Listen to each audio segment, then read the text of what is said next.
The first tap was so soft that Mara thought it was a seed falling through the canopy. It landed somewhere behind her left shoulder. She paused mid-step. Damp soil compressed beneath her boot with a quiet sigh, releasing the mineral smell of old leaves and rot.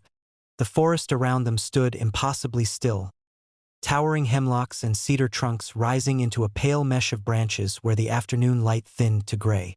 "Did you hear that?" she asked. Jonah stopped ahead of her on the narrow animal path. His pack creaked faintly when he turned. "Hear what?" Mara listened. The forest held its breath. No wind, no insects, no birds, just the distant hush of something like water moving underground. She shook her head. "Nothing." They continued. The woods here were older than the maps suggested, so dense the sky felt sealed off. Moss padded every trunk. The ground dipped and folded in shallow gullies where the soil stayed permanently damp. Walking through it felt like moving through a cathedral whose ceiling had collapsed centuries ago and grown back as trees. After another dozen steps, tap, Mara flinched. Behind her left shoulder again. Not loud, not sharp, just the faint contact of something touching wood. Or bark. Or bone. She turned quickly. Nothing stood there except the corridor of trees they had just walked through. The trail looked narrower now. "You're doing that on purpose," she said. Jonah frowned. "Doing what?" "Throwing stuff. I'm 10 feet ahead of you." He wasn't wrong. Mara studied the ground. The soil was dark and soft enough that every step left a clear impression. 2 tracks moved forward through the moss, hers and Jonah's. Nothing else. She exhaled slowly and followed. The tapping didn't come again for several minutes. Just the quiet rhythm of walking. Breath, step, brush of fabric against bark. But the forest felt wrong. Sound behaved strangely here. When Jonah stepped on a branch, the crack seemed to come from somewhere above them, drifting through the canopy like it had forgotten where it began. Their voices returned thin and distant, as if the trees swallowed the center of each word. Mara tried to shake the feeling that the woods were listening. They reached a shallow ravine where the trail faded into loose stones and slick clay. Jonah crouched to check the map, turning his compass in slow circles. "We should have crossed a creek already," he muttered. "Maybe it dried up." Creeks don't just vanish. Mara glanced back through the trees. The path behind them looked longer than it should have. Not stretched exactly, just subtly rearranged. The trunks seemed closer together now, their angles wrong in a way she couldn't explain. Tap. She spun. Again behind her left shoulder. Closer this time. Not from the trees. From the air. "Okay," she said sharply. "You heard that." Jonah straightened. "Heard what?" "The tapping." He waited. The silence thickened. Then Jonah shrugged. "You're jumpy." Mara stared at him. "You seriously don't hear it?" "No." She swallowed. "Every time," she said slowly. "It's right behind me." Jonah smiled faintly. "Probably an acorn bouncing off a branch." "There are no acorns out here." "Pinecone, then?" The explanation sounded reasonable enough that Mara almost believed it. Almost. They continued along the ravine, climbing the opposite slope where the trees grew denser and older. Some trunks were wide enough that 3 people could have hidden behind them. The forest floor grew quieter. Their steps no longer made the soft crunch of twigs. Instead, their boots sank into a thick carpet of moss that muffled every movement. After a while, Mara noticed something strange about Jonah's walking. His right foot dragged slightly. She hadn't seen him limp before. "Your ankle okay?" she asked. "What?" "You're limping." Jonah glanced down. His steps continued smoothly. "I'm not." Mara slowed. Behind Jonah, the impressions in the moss showed a faint stagger in his right step. But Jonah walked evenly. She blinked, and the stagger vanished. The tapping returned. Tap.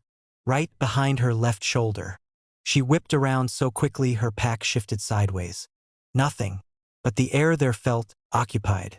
Not by a shape. Not by a body. Just a subtle pressure as though space itself had thickened. Mara rubbed the back of her neck. "Jonah." "Yeah." "Walk behind me." He raised an eyebrow but stepped back. Why? I want to see something.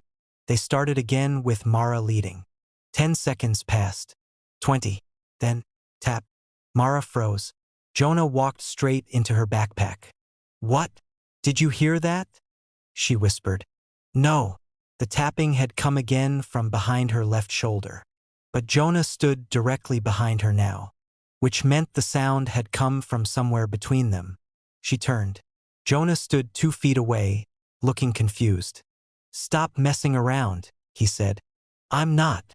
They stared at each other for a moment. Then Jonah stepped sideways.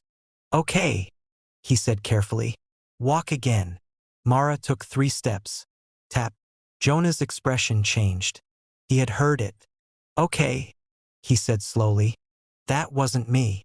The sound had come from empty air, exactly where Mara's left shoulder had been. Jonah circled her, scanning the ground. No animals, he murmured. No branches swinging. Mara noticed something else. The trees had shifted again. The ravine they had climbed out of was gone. Behind them stood a wall of trunks she didn't remember passing. Jonah, she said quietly. Yeah. I think the forest moved. He gave a nervous laugh. Forests don't move. Another tap. Closer. Jonah turned sharply, but he turned the wrong direction. The sound came from behind Mara's left shoulder. Again. Always there. Mara tried something. She pivoted quickly to her right. For a fraction of a second, the tapping lagged. Then it corrected. Tap. The same spot. Just behind her left shoulder. Like something had hurried to catch up. Her stomach tightened. It's following me, she whispered. Jonah rubbed his face. Maybe it's echoing weird. Echoes don't move. They kept walking faster now. The tapping matched their pace. If Mara slowed, it slowed. If she stopped, it stopped. Always behind the same shoulder. The forest thickened until the trees grew so close together the path disappeared entirely. Their compass spun slowly, the needle drifting without settling. And the shadows leaned the wrong direction. Branches bent subtly away from Mara's left side, as if making space. Jonah noticed too. Okay, he said hoarsely. Something's wrong. Mara's breathing grew shallow. She could feel it now. Not touching her. Just there. A presence occupying the air behind her shoulder. Close enough that if she leaned back, she might bump into it. Don't turn, Jonah whispered suddenly. Why? I think it moves when you do. Mara stood perfectly still. The forest watched. Slowly, carefully, Jonah stepped around her, peering into the space just behind her shoulder. His face went pale. What? She asked. I don't know. What do you mean you don't know? It's like, he squinted. The air's wrong there. Wrong how? Like heat shimmer. The tapping resumed. Tap. Jonah jerked backward. I didn't see anything hit. Because nothing did. Mara's voice trembled. It's not a thing. The realization settled slowly, heavily. It wasn't approaching them. It wasn't stalking through the trees. It had never been in front of them. It existed only in that narrow pocket of space. Just behind her left shoulder. Keeping perfect pace. Mara tried to step sideways again. The presence lagged, then snapped back into position. Jonah whispered, It's attached to you. The words hung in the silent forest. Attached. The trees seemed closer now. The path behind them had vanished entirely. Only unfamiliar trunks remained. Maybe if we leave the forest, Jonah said weakly. Maybe. Mara didn't move, because she had just realized something worse. The tapping had stopped. Not because the presence was gone, but because it didn't need to announce itself anymore. She could feel it there. Patient. Waiting. Mara took a slow breath and began walking again. Behind her left shoulder, the air shifted slightly, keeping pace as the forest closed around them. And long after they found the road hours later, long after the trees thinned and the sounds of distant traffic returned, Mara still couldn't bring herself to lean back against a chair, just in case something was already standing there. They found a photograph of themselves standing in a clearing they hadn't visited yet. The photo lay half buried in the damp soil beside the trail, its glossy surface smeared with dirt and pine needles. For a moment neither of them spoke. The forest around them breathed quietly, the soft drip of condensation falling from needles high in the canopy, the low creak of branches shifting somewhere out of sight. Jonah bent and picked it up. "Is that?" Mira started. "Yeah," he said. It was them. The photograph showed the two of them standing side by side in a sunlit clearing. Myra's red jacket caught the light like a flare against the green. Jonah's camera hung from his neck exactly as it did now. Even the tilt of his head was familiar, the slight lean he made when listening. But the clearing behind them was wrong. Jonah turned slowly, scanning the trees around their narrow trail. The forest here was dense, almost claustrophobic. Hemlock trunks rose in tight ranks, their bark dark with moisture. Moss coated everything: the ground, the fallen branches, even the occasional boulder pushing through the soil. No clearing, just the tunnel of trees stretching ahead and behind. Mira stepped closer. "Where did you get that?" "It was on the ground." He brushed more dirt from the corner. "Look." The photograph had no border, no date stamp, but the sunlight in it was sharp and white, cutting through the canopy at an angle that didn't match the dim green light around them now. The clearing looked wide, maybe 30 meters across, ringed by tall pines spaced almost evenly, like a circle cut into the forest. "I don't remember going there," Mira said. "We didn't." "How do you know?"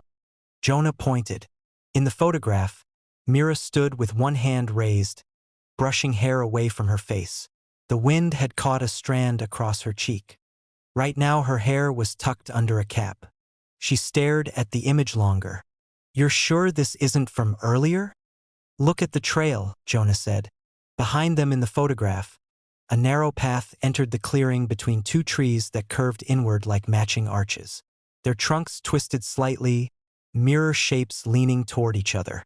Mira turned again, slowly. Every tree around them looked straight and crowded.